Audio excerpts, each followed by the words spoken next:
સરકારે સ્ટ્રાઇક કરી જે રીતે ગઈકાલે રાત્રે ભારતીય સેનાએ એર સ્ટ્રાઇક કરી છે એનું આપણને સૌને ગર્વ છે. આજે આપણે સર્વ ગર્વ સાથે ભારતીય સેનાને અભિનંદન આપીએ છીએ. એક એક ભારતના વીર જવાનને અભિનંદન આપીએ છીએ કે દેશના લોકોની જે આશા અપેક્ષા હતી કે પાકિસ્તાનના આતંકવાદીઓને મુંહતોડ જવાબ મળવો જોઈએ, એવી ભાષામાં જવાબ આપવાની શરૂઆત થઈ છે. આતંકવાદનો ખાત્મો સંપૂર્ણ રીતે થાય એવું આજે એક એક ભારતનો વાસી ઈચ્છી રહ્યો છે. એક એક ભારતનો વાસી ઈચ્છી રહ્યો છે કે જે રીતે 1971માં ઇન્દિરાજીએ એક સ્ટ્રાઇકથી એક ગાને બે કટકા પાકિસ્તાનના બે ભાગલા કરીને બાંગ્લાદેશ અસ્તિત્વમાં લાયા, એવો જ જવાબ આજે પણ આપવો જોઈએ. કારણ કે આ પાકિસ્તાન એની હરકતોમાંથી નથી સુધરવાનું. વારંવાર આતંકવાદને પ્રોત્સાહન આપે, વારંવાર આતંકવાદી હુમલા ભારતમાં થાય, નિર્દોષ લોકોના જાન જાય. અને આખા વિશ્વમાં કોઈ પણ ભાષા આધારિત હોય, ધર્મ આધારિત હોય, પ્રાંત આધારિત હોય કે દેશ આધારિત કોઈ પણ આતંકવાદને ક્યારેય ચલાવી ના લેવાય. અને એટલા જ માટે કોંગ્રેસનું નેતૃત્વ હંમેશા આતંકવાદની વિરુદ્ધ રહ્યું છે. એના ખાત્મા માટેના જે પણ પ્રયત્નો કાર્યક્રમો હોય એને સમર્થન આપતું રહ્યું છે. કોંગ્રેસે સૌથી મોટું આતંકવાદથી નુકસાન ભોગવ્યું છે. દેશના બે પૂર્વ વડાપ્રધાન સ્વર્ગસ્થ ઇન્દિરા ગાંધીજી, સ્વર્ગસ્થ રાજીવ ગાંધીજીને આ દેશે આતંકવાદથી ગુમાવ્યા છે.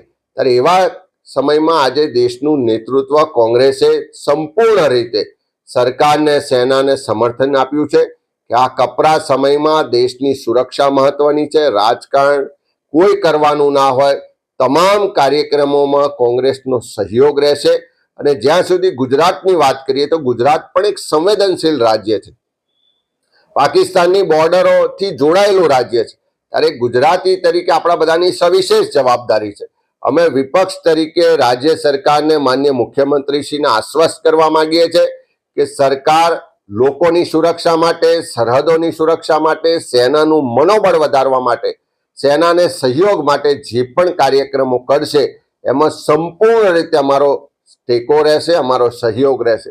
હું કોંગ્રેસના કાર્યકરોને પણ વિનંતી કરું છું કે સરકાર દ્વારા જાગૃતિ માટે મોક ડ્રીલના કાર્યક્રમ આપવામાં આવે, નાગરિક સંરક્ષણ માટેના તાલીમ કાર્યક્રમો આપવામાં આવે કે બીજા કોઈ પણ કાર્યક્રમો જેનાથી સેનાનું મનોબળ વધે, સહયોગ થાય, એવા તમામ કાર્યક્રમોમાં કોંગ્રેસ આગળ રહીને મદદ કરે, સહયોગ કરે. કોંગ્રેસના તમામ કાર્યકરો એમાં જોડાય.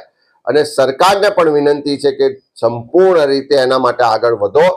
આપણે બધા જ ઈચ્છીએ છીએ કે સેના, આપણા જવાનો જે સક્ષમતાથી, જે તાકાતથી આજે પાકિસ્તાનના આતંકવાદને જવાબ આપી રહ્યા છે, આવનારા દિવસોમાં આથી પણ વધારે મજબૂતાઈથી જવાબ આપે, આતંકવાદનો સંપૂર્ણ ખાત્મો થાય.